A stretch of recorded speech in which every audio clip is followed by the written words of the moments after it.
Не е завршен целосно проектот за препокривање на кровниот опфат на спортската сала. Значи, таа е во завршна фаза. Дополнително изведувачот треба да не извести до каде се завршени работите. Инаку што се однесува до партерно уредување, внатрешно уредување на спортската сала, тендерската постапка е во тек.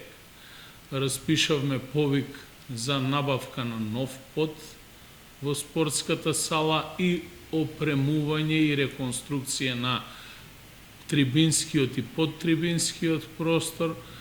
Мислам дека денеска всушност е јавното надавање на оваа постапка, ќе видиме што ќе следи. Претходната постапка за жал пропадна поради превисоки понудени цени од страна на понудувачите и бевме приморани да ја прекинеме постапката и да ја реобновиме, бидејќи очекуваме дека ќе се јават поголем број на конкурентски фирми. До овој момент можам да кажам дека се имаат пријавено 3 фирми, а како ќе следи постапката ќе видиме.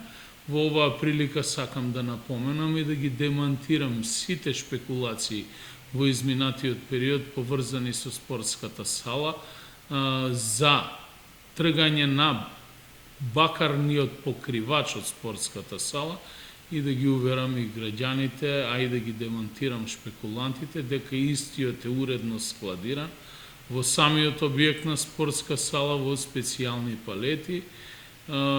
Тежината се евидентира на дневна основа, се држи под клуч и во моментот кога ќе биде завршена целата постапка, ќе биде информиран советот кој што ќе донесе одлука за продажба на истиот овој материјал кој што има одредена пазарна вредност и средствата од таа продажба ќе се реинвестираат во реконструкција на самиот објект.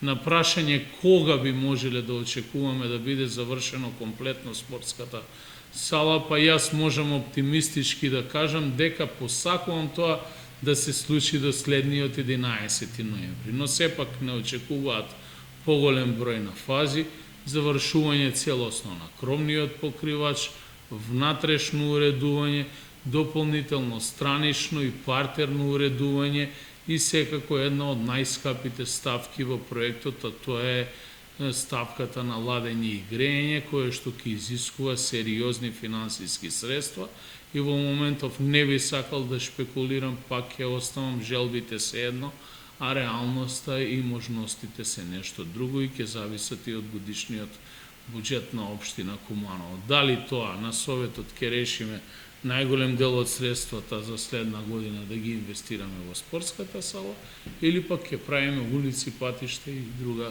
потребна инфраструктура за градот. Јас мислам дека сепак во период од 1,5 година како ни се вратени под владение спортските објекти, успеаваме да направиме доволно со собствени средства.